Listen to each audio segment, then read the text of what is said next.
Hello, faith friends. Good day. Today is another episode of our We Reflect series. And of course, our gospel for today is is according to St. Luke, chapter 14, 25 to 33. We have really a very good gospel today. Another great story that we can reflect for us to be able to remind again today of uh, how we live as a good Christian. At ang isang sikreto po talaga, the gospel today is really the secret of happiness.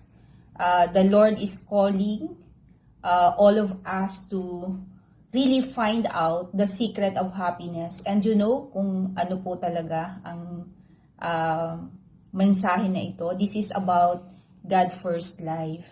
So, literal na ang kwento ng ating gospel today ay ang pagpapaalala sa atin na ang mamuhay na inuuna ang Diyos. In the story of our gospel today, ipinapaalala din sa atin dito ni Jesus na in creating a relationship even to our parents, to our mother, father, brothers, sisters, siblings, our children, spouse,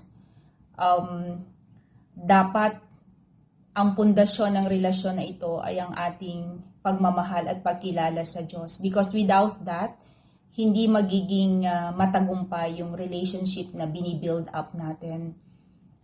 It is because that ang mga relasyon na yon ay hindi magbibigay sa atin ng kasiyahan kung talagang tayo ay magfo-focus to achieve the kind of relationship that we would want coming from any person.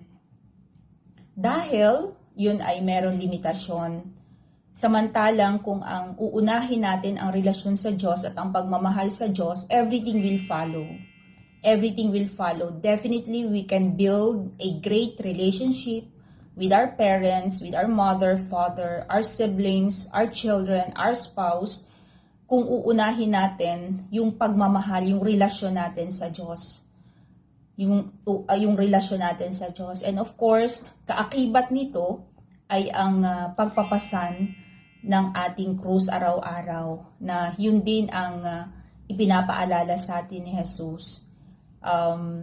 Pasanin ang ating krus araw-araw kasi hindi talaga madali ang buhay, pero pinapagaan niya ni Jesus kung lagi tayong nakaangkla sa Kanya, kung tayo ay laging uunahin ang pagpapahalaga sa ating Panginoon at ang pagsunod sa Kanyang kalooban. Anumang krus na darating sa ating buhay, mas magiging magaan yun na pasanin.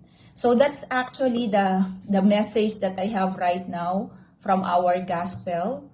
And of course, thank you so much everyone sa patuloy po na nagtatangkilik ng ating daily gospel reflection, at sana po ay patuloy nyo pa rin i-share at panoorin ang ating araw-araw na pagbabahagi. At salamat po sa lahat ng mga nag-share, of course, sa ating Gospel We Reflect series. So thank you so much everyone, and please continue visiting and subscribing sa ating Facebook PH, and of course dito po sa ating YouTube channel at sa ating pong mga social media sites.